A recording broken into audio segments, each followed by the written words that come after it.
শেষ 3 ম্যাচে নিয়েছেন 20 উইকেট, তবু অস্ট্রেলিয়া বিপক্ষে প্রথম ম্যাচে অনিশ্চিত তাইজুল ইসলাম। তাসমান পারে অভিষেক হতে পারে টাইগার এক তরুণ তারকার। পেস এবং স্পিন দুই বিভাগে ভারসাম্য রেখে এবার অস্ট্রেলিয়া বিপক্ষে শক্তিশালী বোলিং ইউনিট আছে বাংলাদেশ দল, যেখানে বড় ট্রাম্প কার্ড হতে পারেন অলরাউন্ডার সৌম্য সরকার।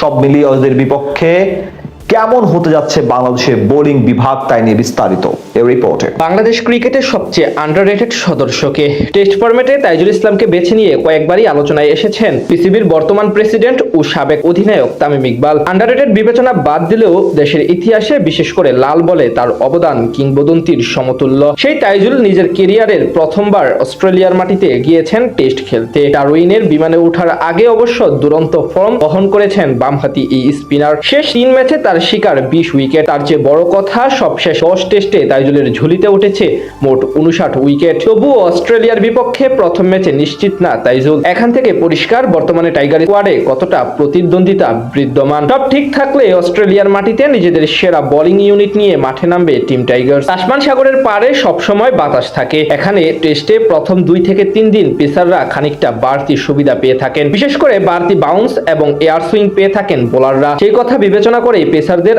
আধিক্য থাকবে একাদশে, এটাই স্বাভাবিক। প্রতিপক্ষ মিচেল স্টার্ক, জশ হেজলউডদের টেক্কা দিতে তাসকিনদেরই সবচেয়ে বড় দায়িত্ব নিতে হবে। এই ম্যাচে বাংলাদেশের মেইন বোলার তাসকিন আহমেদ এবং হাসান মাহমুদ, যেহেতু নাহিদ রানা নেই তাই এই দুজনকেই বড় দায়িত্ব সামলাতে হবে। বিশেষ করে নতুন বলে হাসানের কার্যকারিতা এবং মাঝের ওভারগুলোতে ব্রেক এনে দেওয়ার জন্য তাসকিনকে আলাদা রকম ভূমিকা রাখতে হবে। চলতি বছর 2 ম্যাচে 6 উইকেট শিকার করা তাসকিনের পরিসংখ্যান বলছে ঘরের মাঠের তুলনায় বাইরের দেশেই বেশি ভালো করেন তিনি। সেখানে 15 ম্যাচে তার শিকার মোট 44 উইকেট। অস্ট্রেলিয়ার কন্ডিশন বিবেচনা করে যদি 4 পেসার খেলানো হয় তাহলে এবাদত হোসেন এবং মুশফিক হাসান দুজনেই টিকে যেতে পারেন একাদশে। সেক্ষেত্রে স্পিন বিভাগ থেকে বাদ পড়তে পারেন বামহাতি তাইজুল ইসলাম। এর প্রধান কারণ অলরাউন্ডার এবং সহ অধিনায়ক হিসেবে খানিকটা এগিয়ে থাকবেন মেহেদী হাসান মিরাজ। তবে যদি 3 পেসার খেলানো হয় সেক্ষেত্রে অভিষেক হতে পারে মুশফিকের। এই নিয়ে তৃতীয়বারের মতো বাংলাদেশের স্কোয়াডে ডাক পেলেও এবারই প্রথম অস্ট্রেলিয়া সফর করলেন তিনি। ঘরোয়া লিগে উজ্জ্বল মুশফিক হাসান এরই মাঝে বেশ ভালোভাবে নিজের প্রতিভার জানান দিয়েছেন। সেক্ষেত্রে চতুর্থ পেসার হিসেবে ভূমিকা রাখতে হবে সৌম্য সরকারকে। দীর্ঘ 5 বছর পর জাতীয় দলের টেস্ট ফরম্যাটে প্রত্যাবর্তন করেছেন সৌম্য সরকার। মূলত টপ অর্ডারে ব্যাটিং করার পাশাপাশি মিডিয়াম পেস বোলিংটাও বেশ ভালো করতে পারেন তিনি, তাই তাকে বিবেচনা করে একাদশ সাজানো হতে পারে। 4 পেসার খেলালে একমাত্র স্পিনার হতে পারেন মিরাজ, আর 3 পেসার খেলালে তার সঙ্গী হতে পারেন তাইজুল ইসলাম। এখন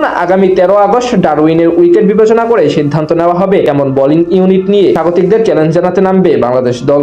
বাংলাদেশ ক্রিকেটের সবচেয়ে আন্ডাররেটেড সদস্যকে টেস্ট ফরম্যাটে তাইজুল ইসলামকে বেছে নিয়ে কয়েকবারই আলোচনায় এসেছেন পিসিবির বর্তমান প্রেসিডেন্ট ও সাবেক অধিনায়ক তামিম ইকবাল। আন্ডাররেটেড বিবেচনা বাদ দিলেও দেশের ইতিহাসে বিশেষ করে লাল বলে তার অবদান কিংবদন্তির সমতুল্য।